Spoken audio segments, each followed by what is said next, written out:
Is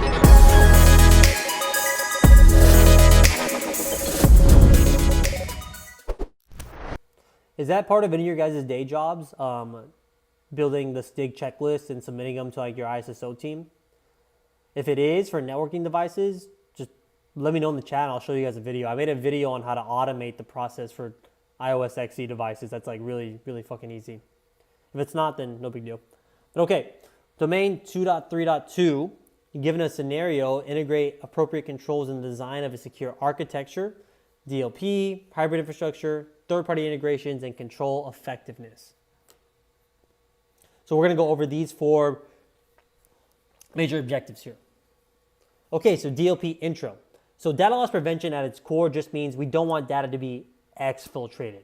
So that's easy. That's easy to understand. There's a lot more that goes into it. There's data in transit. There's data at rest. There's data that can be pulled off from a USB. There's a lot of different ways we stop data exfiltration, and DLP can be implemented in a lot of different ways. It could be on your firewall. It could be on your SIEM appliance. It could be at your endpoint detection response, so like your EDR or XDR.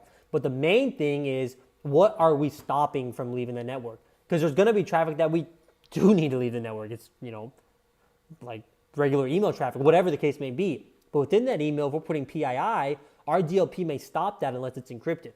I deal with that at work. If I'm sending a config in Nipper or there's IP addressing, SOCOM's gateway will literally stop it. And it's super actually frustrating sometimes when working with industry partners like Viasat when they're using not a fucking, gov email, they're using at Viasat. Sorry, anyways. But first we have to, all that to say, we got to define what we want stopped. So part of DLP is classification. So if we want to prevent GDPR data, whatever that may be, we go to the GDPR website and we say, what is technically data protected? What's our users' protected data? And we define that into our DLP systems. So DLP controls are designed to answer 3 fundamental questions. What data is sensitive? Where does the data exist? And how is that data allowed to move? And that's what we need to figure out first, just learn how to protect our data. So DLP for data at rest. So data at rest refers to data that is stored and not actively moving between devices. Full disk encryption. So how do we do data at rest protections? We do full disk encryption. And then we also may install like HBSS and DLP agents on those endpoints that may prevent things like a USB drive or external hard drive from being plugged into our servers. DLP for data in transit. So data in transit refers to data that is actively moving between systems. Email communication, web traffic, file transfers, API, database synchronization, whatever the case may be, interacting with the cloud. So DLP systems for data in transit inspect data flows to identify sensitive content. Now this may need to be integrated with those like next generation firewalls, maybe our proxy servers even, because end-to-end encryption, when I do a web connection that's protected by TLS, that's end-to-end encrypted, I'm not gonna be able to see deeper into that packet. So we need to implement this DLP in line for our data in transit in conjunction with some other features to effectively stop that data exfiltration. Data discovery. So we gotta know what's out there. So data discovery is the process of locating and identifying sensitive data across an environment. Many organizations underestimate how much sensitive data they store and where it resides. Like obviously we don't know every single shared drive folder that sensitive data may be. All right, let's talk hybrid infrastructures. So in hybrid environments, data frequently moves between different platforms that may have different security models, limitations, those different trust boundaries, and maybe even different data sovereignty. We may have to transfer data from our on-prem here in New York over to an EU cloud instance. So DLP controls in hybrid environments must be designed to provide consistent visibility and enforcement across all platforms. Now, if we're looking at something like this, what's a technology that implements or that also has DLP when moving from like on-prem or remote user to the cloud? That's called a CASP, a cloud access security broker, can also have those DLP functions as well. Third-party integrations. So third-party integrations, how many times have we talked about third-party here, guys? You think CompTIA is trying to get you to understand something, that your supply chain, your third-party libraries and functions may be vulnerable? I think so. But we'll go over it. So third-party integrations introduce additional risk into a secure architecture because they extend access to systems and data beyond the organization's direct control. Now we're going to move on. Remember first day, if you were here day 1, I said, hey, it's going to repeat. It's the nature of it. A lot of these, they they talk about these technologies 3 or 4 times in different ways. Like, oh, this time we're talking about third-party integration for DLP, or, you know, when we talked about it for supply chain in domain 2.1, and we talked about it for software supply chain in domain 1, but it's all the same.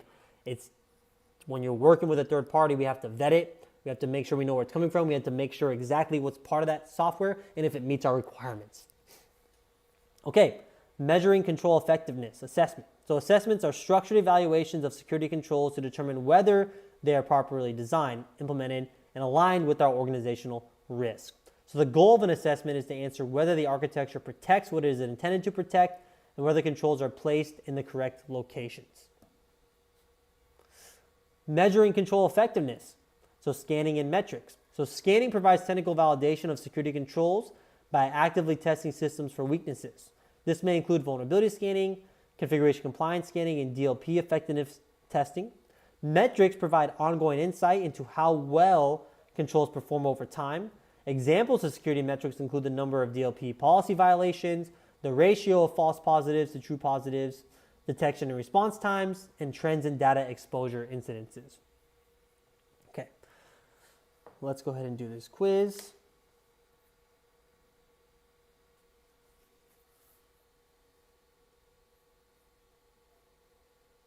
So now we're doing domain 2.3.2.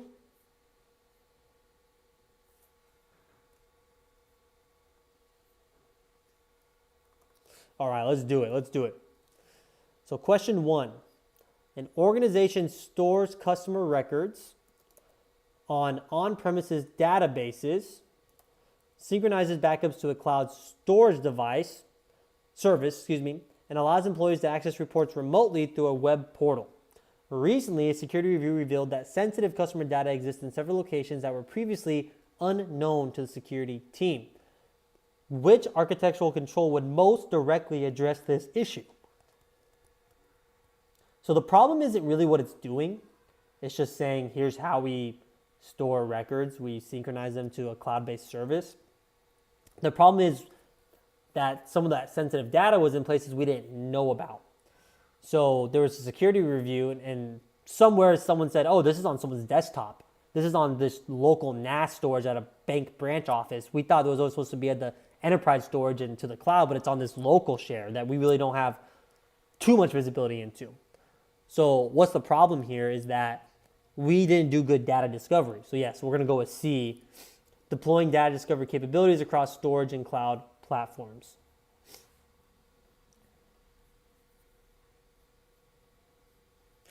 Question 2.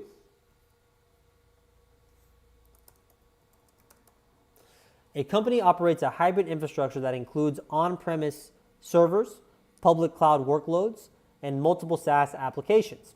User access systems both from the corporate offices and remotely. The security team is concerned that relying on traditional network-based security controls will leave gaps in protection as workloads and users move between environments. They'd be correct, because traditional things don't help remote workers. Traditional networks are on-prem only. So which architectural approach best addresses this concern? Okay, so users access systems both from corporate offices and remotely.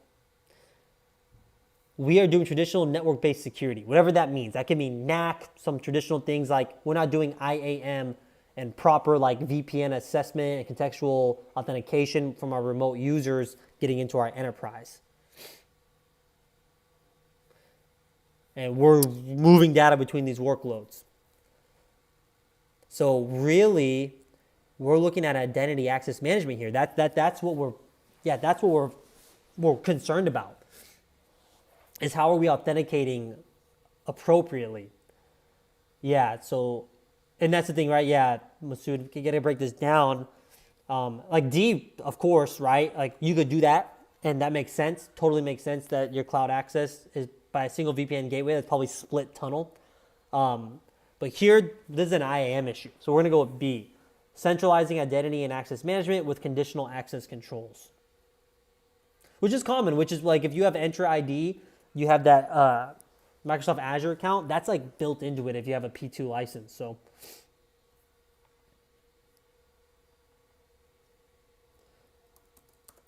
Okay, question 3. An organization integrates a third-party analytics vendor through an API that provides access to internal business data. Several months later, an audit reveals that the vendor has been extracting significantly more data than expected, although no technical vulnerabilities were detected. Which combination of architectural controls would have best helped identify and limit this issue? Okay, let's break this down. These questions are kind of hard, huh? Okay. This probably feels more like what the questions would be on the exam. Vendor through an API that provides access to internal business data. So they just have been taking more data than we thought. So maybe there was like an SLA that's like, hey, we got this API. Internal business data.